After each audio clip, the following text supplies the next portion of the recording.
Hello guys, how are you all doing? Great. I hope you all know what we are here for. Yes, we are here to discuss one of the things that is not talked about that often. We are here to discuss our mental health. When was the last time you heard someone openly discussing about their mental health or about going to a psychologist? Most probably आपने नहीं सुना होगा किसी को भी अपने emotional health के बारे में डिस्कस करते हुए, बिकॉज हम लोग सोचते हैं कि emotional health related problems abnormal हैं. Abhi, recently I was talking to one of my friends and she told me about how she's suffering from some mental health related issues, but she cannot go to a therapist क्योंकि उसके parents mental health के concept में believe नहीं करते. How absurd is this? How can someone not believe in mental health? It's right there. We have a mind, तो उससे related health issues arise होना is expected and definitely not something to be ashamed of.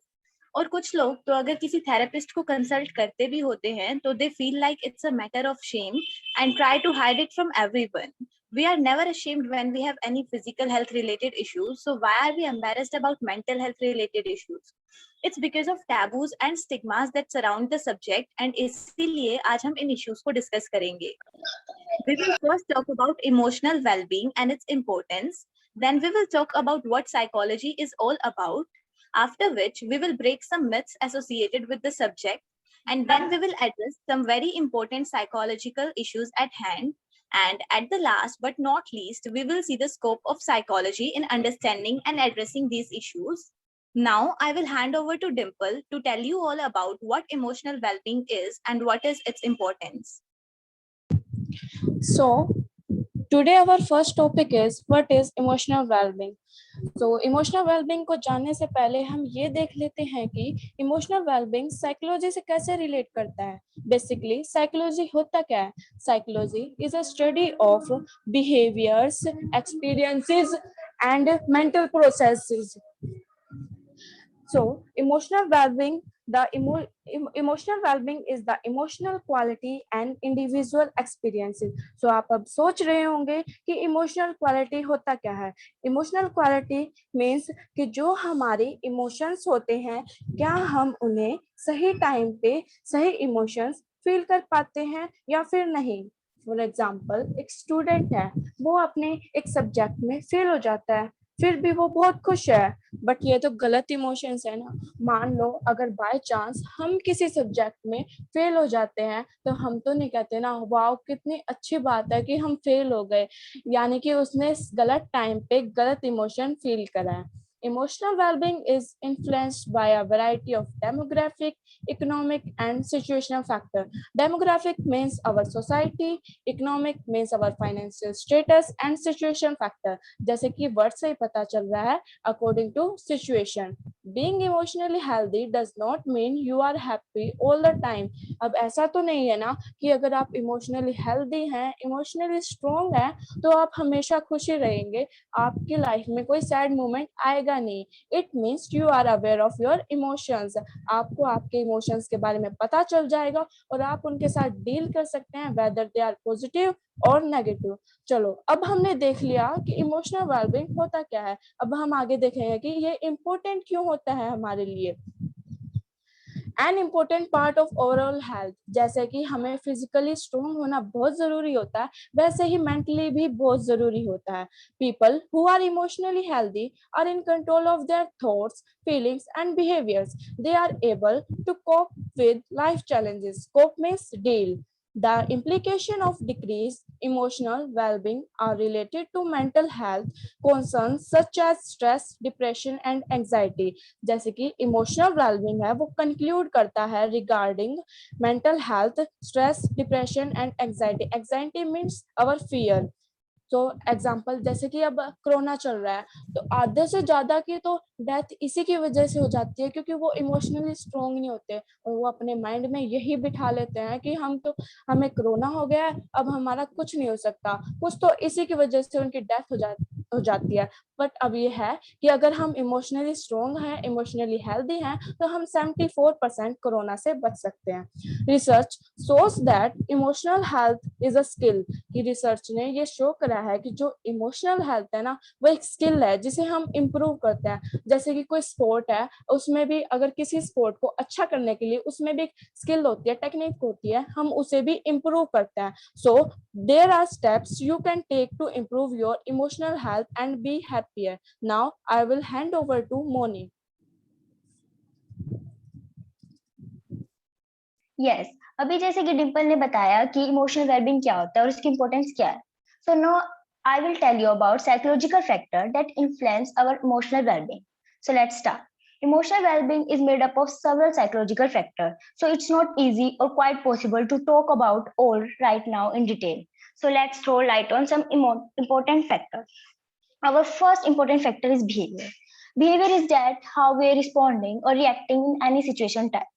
Behaviour एक अपने आप में ही इतना important factor है जो दूसरे फैक्टर्स को भी बनाता है, और एक ऐसे फैक्टर है जिसपे हम ध्यान ही नहीं देते हैं और इग्नोर कर देते हैं. But it is important to understand that कि हमारी जितनी भी प्रॉब्लम्स हैं इमोशनल वेलबींग से रिलेटेड, वो सब बिहेवियर की वजह से ही राइज होती है. उसके बाद जो हमारा इंपॉर्टेंट फैक्टर है वो है बिहेवियर से डेवलप होता है, that is self awareness and self esteem. Self awareness is awareness about our own thoughts, feelings, and behaviors. And this all awareness come from our behavior. And from this awareness, हमारा self esteem develop होता है. That is third important factor. Self esteem is the value we place ourselves, our positive self image, and sense of self worth. That is all about our factor influencing emotional well-being. Now I will tell you about the factors affecting emotional well-being, but they are tend to ignore in our daily basis. अभी हमने कुछ important factor पढ़े जैसे behavior, self awareness, self esteem. इनमें से जो सबसे important factor है behavior, जिसको हम easily ignore करते हैं. If minutely we observe our behavior, then we can easily understand disturbance in our emotional well-being. But we decided not to talk about it mainly only because of taboo. Taboo as it is something that is not acceptable to talk, mention, or do in our society, and that's only because of afraid of judgment of peoples. And this because of all this, people are ignoring small problem which can cause after a big problem. Small problems like food cravings for sugary persons, sleep deprivation, and excessive sleepiness. This can cause a bigger problem like anxiety, depression, stress. These are the feeling of emotional or physical tension. It can come from any event or thought that make us feel frustrated, angry, or nervous. And to get rid from all these problems, we have to address or cure this problem timely. So now I hand over to Ashima. Now this brings us to our theme psychology. You all must be wondering कि हम emotional well-being के साथ psychology की बात क्यों कर रहे हैं, right? हम psychology की बात इसलिए कर रहे हैं क्योंकि psychology की understanding के बिना we cannot understand emotional well-being or mental health. Psychology is all about human behavior, and as we have already discussed, that emotional well-being is related to our emotions, and emotions are related to our behavior. So understanding of psychology is very necessary in understanding our emotional health. We are not here to talk about subject psychology. हम psychology as a subject की बात करने के लिए नहीं आए. In fact, हम psychology से related misconceptions को दूर करने के लिए ये webinar लेकर आए हैं. क्योंकि जब तक हम लोग misconceptions को दूर नहीं करेंगे, हम लोग एक अच्छी emotional health भी achieve नहीं कर पाएंगे. So we must start at the very least by trying to understand our own behavior so that we stop ignoring psychological factors that deteriorate our emotional well-being. मतलब हमें अपने के बिहेवियर को समझना होगा ताकि हम एक अच्छी इमोशनल हेल्थ के साथ जी सकें. Even today, taboo exists around psychology and emotional well-being and mental health, and they exist because of lack of knowledge. So now I will hand it over to Anisha to tell you all more about psychology. So, जैसे डिम्पल और मोनी ने डिम्पल और मोनी के बाद से पता चलता है कि जो इमोशनल वेलबींग है वो हमारे बिहेवियर के ऊपर डिपेंड करता है. इसलिए यहाँ पर हमें नीड है साइकोलॉजी को समझने की. That's what is psychology. Psychology is very interesting and misunderstood branch at a same time. जो साइकोलॉजी है वो एक साइंस है जो स्टडी करता है mental processes, experiences and behaviour को। जो साइकोलॉजी है वो डिराइव हुआ है from two Greek word psyche and logos. Psyche का मीन है soul and logos mean science. So हम कह सकते हैं जो साइकोलॉजी है वो स्टडी करता है सोल एंड माइंड को। But as a time around and evolution takes, psychology also evolves and we are having a new definition of psychology जो हमें बताती है कि psychology is a science which study the mental processes, experiences and behavior. So हम कह सकते हैं कि psychology is a science of mind and behavior. हम पता लगा सकते हैं कि what is going inside the other mind by through external behavior. Psychology also includes the study of conscious and unconscious phenomena as well as feeling and thought. Now, moving towards our next topic, myths association with psychology. जैसे हमने अभी तक पढ़ा about psychology, so अब we should know about what is myths of psychology. And this is the reason behind this webinar organization because still people are not fully aware about psychology and its myths. There are number of myths and misconception about the field of psychology. ऐसा इसलिए होता है because still people are very often very little or direct knowledge and experience with the science of psychology. And the reason is that it is still a new branch. Quite often it is related with the mental problems level alone emotional problems. After 10th when I had took psycho as a subject, then मुझसे पूछा गया कि तुमने ये subject क्यों लिया, इसका क्या स्कोप है। लोगों का मानना है कि जो साइकोलॉजी है is a subject that concern with crazy people. लोगों का यह भी मानना है कि if you will study if you will also become crazy while studying psychology. जो अगला मिसकंसेप्शन है वो ये है कि we can read other mind that's going on this on his और हर माइंड एक्सेट्रा। लोग सोचते हैं कि psychology is a magic to read the minds of others, but ऐसा कुछ भी कोई भी मैजिक साइकोलॉजी के फील्ड में एग्जिट ही नहीं करता। Also other misconception is that जो साइकोलॉजिस्ट हैं वो हमें बात करते करते बता सकते हैं कि हमारे दिमाग में क्या चल रहा है, बट ऐसा कुछ भी नहीं है। Through external behaviour we assumed it. And the fact is, psychology is a science which studies human behavior, experiences, and mental processes. Now I'd hand over to Dimple. She will discuss about emotional well-being suffer because of myths. So अब हम discuss करेंगे कि why emotional wellbeing suffer because of the myth. Myth होता क्या है? Myth यानी misconception, misconception यानी गलत फहमियाँ, जो हमारी गलत फहमियाँ होती है किसी भी सब्जेक्ट के लिए। No proper knowledge about psychology, कि अभी तक लोगों को साइकोलॉजी के बारे में अच्छे से नॉलेज ही नहीं है कि एक्चुअली में साइकोलॉजी होता क्या है।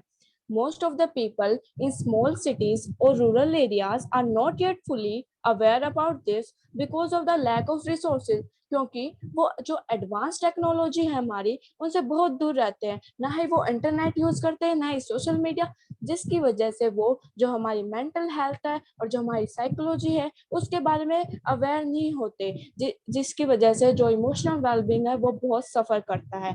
There are so many myths related to psychology. Because of this, there are myths associated with the psychology related professions as well, like psychologists and counselor etc. जो मिथ होते हैं साइकोलॉजी से related, वही myth वही गलत फहमियां लोग psychologist पे apply कर देते हैं। बट ये एक कॉमन मिथ है, हम इसे दूर भी कर सकते हैं, जैसे कि हमारे फ्रेंड से बात करके या फिर किसी रिलेटिव से। अगर आप स्कूल स्टूडेंट हैं तो अपने टीचर से बात करके। It becomes our responsibility to educate people around us regarding mental health and improve the emotional wellbeing. ये हमारी रिस्पॉन्सिबिलिटी बनती है कि हम लोगों को अवेयर करें हमारी मेंटल हेल्थ के बारे में, उन्हें बताएं कि ये कितना इम्पोर्टेंट है और ये क्यों जरूरी है। हम उन्हें अवेयर कर सकते हैं, जैसे कि वेबिनार भी करके या फिर अवेयरनेस कैंप लगा के। ऐसे बहुत सारे मेथड है जिनसे हम लोगों को अवेयर कर सकते हैं। People do not visit professionals because of the myth and emotional well-being continues to suffer. इसी मिथ की वजह से लोग प्रोफेशनल्स के पास नहीं जाते और जो उनकी माइनर प्रॉब्लम होती है वो फ्यूचर में जाके मेजर प्रॉब्लम हो जाती है, जो बहुत ही हार्मफुल होती है उनके लिए। इसलिए जो हमारा जो इमोशनल वेलबींग है वो कंटिन्यू सफर कर रहा है। Now I will hand over to Ashima. Now we will discuss some psychological issues that we face in our day-to-day life due to lack of knowledge. ऐसी काफी सारी इश्यूज होते हैं जो हम हमारी डे टू डे लाइफ में एक्सपीरियंस करते हैं, बट लैक ऑफ नॉलेज की वजह से उन्हें इग्नोर कर देते हैं. Some issues like self esteem which is an individual's evaluation of their own worth. मतलब हम खुद को किसी चीज के लिए कितना वर्दी मानते हैं. Self esteem is an important factor that affects our emotional wellbeing. We don't even realize it, but there are a lot of problems that arise because of self-esteem. Too high or too low self-esteem are both bad for us. Too high self-esteem makes you stagnant and doesn't let you grow, whereas too low self-esteem makes you lose hope. Bullying, which means harming someone by actions or words on purpose, and this is one of the most commonly observed issue. You can even see this around yourself in schools or colleges. A group of students might target an individual and may body shame them or make fun of them their particular habit. Bullying, though might seem funny to people doing it, but can cause very serious issues for the victim. There have been cases of people committing suicide because of bullying. Cyberbullying is something which is arising these days. Trolling on social media is an example of cyberbullying. Though it seems harmless and a way of having fun, it can make people go into depression and anxiety. Interpersonal conflicts is another very common thing. It's conflicts with friends and families because of psychological differences. And then there are intrapersonal conflicts, which are conflicts with your own self. These issues on the surface seem harmless, but when ignored for a long time, they can turn into big problems. So instead of ignoring these issues, we should try to address them, and that's where psychology comes into play. I will now hand it over to Moni to explain you the scope of psychology in dealing with these issues. Okay, now I will tell you about scope of psychology. Scope of psychology is wide as it addresses a variety of issues related to mental and behavioral functioning of the individual. Let's take an example. If anybody, he or she, who can have a knowledge about psychology, that they can handle easily their own behavior, but also can observe others' behavior and help them by guiding him or her. Like this, it helps us to develop a basic understanding about human nature and facilitate dealing with a number of personal and social problems. So today we have discussed so many issues causes a change in our human behavior, and with their understanding of human behavior, problem issues which can be stopped at early stage. So it's all about scope of psychology. Now I would like to invite Anisha for concluding. I hope we are able to break the stigma attached with the mental health. It is a time we understand that there is no comparison between physical and mental health. Both components are essential for the overall well-being of a person. Next time, if you see someone suffering emotionally, offer an helping hand. Now, I would like to invite Juhi ma'am for her valuable words. Thank you, Anisha. So today we had tried to discuss little bit about emotional well-being. हम लोगों ने थोड़ा सा attempt किया है, class 12 के students ने थोड़ा सा अटेम्प्ट किया है कि हम लोग अंडरस्टैंड कर पाए कि इमोशनल वेलबींग होता क्या है. तो यहाँ पर इन्होंने जो मेन फोकस किया है वो रखा है बिहेवियर के ऊपर. बिहेवियर एक ऐसी चीज है जिसको हम लोग बहुत बार बहुत ज्यादा इग्नोर कर देते हैं और हम उसको अच्छे से कभी भी अंडरस्टैंड नहीं करते. But we need to understand कि हम लोग अपने आसपास इतना ज़्यादा आजकल देखते हैं कि साइकोलॉजिकल प्रॉब्लम्स बहुत ज़्यादा अराइज हो रही हैं. हम लोग देखते भी हैं कि बहुत ज़्यादा ऐसे अटेम्प्ट हुए हैं लास्ट 1 ईयर में, स्पेशली आफ्टर द लॉकडाउन. बहुत सारे ऐसे अटेम्प्ट्स हुए हैं जहाँ पर लोगों ने ट्राई किया है कि वो मेंटल हेल्थ के बारे में लोगों को अवेयर करवा पाएँ. तो इसलिए आज हम लोगों ने स्टार्ट किया है इमोशनल वेलबींग के साथ कि हम लोग पहले अंडरस्टैंड कर पाएँ कि इमोशनल वेलबींग एक्चुअल में होता क्या है. क्योंकि जब भी हम लोग किसी भी मेंटल हेल्थ के बारे में बात करते हैं, किसी भी साइकोलॉजिकल प्रॉब्लम के बारे में बात करते हैं, तो हम लोग बहुत कन्वीनियंटली डायरेक्टली जंप कर जाते हैं to the issues like depression, stress, anxiety, but हम लोग कभी अंडरस्टैंड नहीं करते कि इनके रूट कॉजेज क्या हैं। ऑल्दो जो प्रोफेशनल्स हैं वो लोग हमेशा डेप्थ में जाते हैं कि रूट कॉज कहाँ से आए हैं, बट जो रेगुलर लोग हैं, जो रेगुलर ऑडियंस हैं, वो लोग इस चीज को अंडरस्टैंड नहीं कर पाते कि हम लोगों को पहले इसके रूट कॉज को अंडरस्टैंड करने की जरूरत है।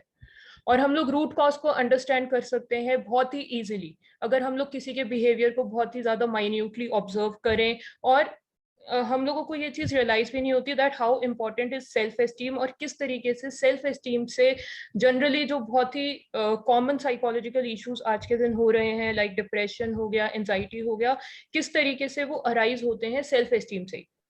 सो यहाँ पर हम लोगों ने सेल्फ एस्टीम के ऊपर भी थोड़ा सा फोकस करने का ट्राई किया था। सेल्फ एस्टीम एक्चुअल में होता क्या है कि जो हमारा खुद का बिहेवियर होता है, हमारे खुद के बिहेवियर के अकॉर्डिंग हमारी सेल्फ एस्टीम इमर्ज होती है, और हम लोग खुद को किस तरीके से जज करते हैं। सो वो बेसिकली रहता है सेल्फ एस्टीम, और जो भी मेजर इश्यूज हैं लाइक डिप्रेशन हो गया, वो अराइज होता है सेल्फ एस्टीम से। सो इफ यू वांट, अगर आप लोग इंटरेस्टेड हैं, तो हम लोग आगे फ्यूचर में और इस टाइप के वेबिनार्स ला सकते हैं ऑन दी पर्टिकुलर टॉपिक्स, क्योंकि एक बारी में हम लोग डिस्कस नहीं कर सकते। जो भी हमारे मेजर मेंटल हेल्थ इश्यूज हैं हम एक साथ डिस्कस नहीं कर सकते, क्योंकि बहुत सी प्रॉब्लम्स ऐसी भी हैं जैसे कि एंजाइटी हो गया, पैनिक अटैक्स हो गए, ओसीडी हो गया, बहुत ही कॉमन प्रॉब्लम्स हैं, बट हम इनको ओवरलुक कर देते हैं। ओवरलुक का सिर्फ एक ही रीजन है, एक तो है lack of awareness, lack of knowledge, and another one जो है टैबू। हम लोग इजीली कभी भी किसी साइकोलॉजिस्ट के पास, किसी साइकियाट्रिस्ट के पास नहीं जाते। सो एक हमारा अटेम्प्ट यहाँ पर यही था कि हम लोग अवेयर करवा पाए अपने आसपास के लोगों को that it is absolutely normal to talk about all such things. हमारे बिहेवियर में अगर कोई भी माइन्यूट चेंज होता है, so it is important that we start talking about those issues before they take a shape of bigger problem, जिसको cure करना बहुत ज्यादा मुश्किल हो सकता है। सो ये हम लोगों ने थोड़ा सा अटेम्प्ट किया था आज। I hope all of you liked it and found it beneficial, and आप लोग इसको अपने डे टू डे लाइफ में अप्लाई कर पाओगे। और बहुत से यहाँ पे एग्जांपल्स भी ऐसे थे जो बहुत ही ज्यादा रिलेटेबल थे, जैसे कि डिम्पल ने एग्जांपल लिया था कोविड रिलेटेड, कि बहुत से जो कोविड पेशेंट्स होते हैं, और जैसे कि हम लोगों ने देखा भी है लास्ट फ्यू डेज में कि जो कोविड डिसीज है वो ज्यादा इमोशनली ड्रेनिंग हो जाती है रादर देन फिजिकली। सो जिन लोगों का सेल्फ एस्टीम हाई होता है, सेल्फ अवेयरनेस हाई होता है, वो लोग इजिली कोप भी कर पाते हैं इन प्रॉब्लम्स के साथ। सो हम लोगों ने ये छोटे छोटे एग्जांपल्स लिए थे, जैसे कि आशिमा ने डिस्कस किया ट्रोलिंग एक बहुत ही कॉमन एग्जांपल है जो हम लोग online even face to face भी बहुत ज्यादा फेस करते हैं। और जिन लोगों का सेल्फ एस्टीम बहुत ज्यादा ऑप्टिमल होता है, we don't need too much high of the self esteem or too little of self esteem, we need to have an optimal level of self esteem।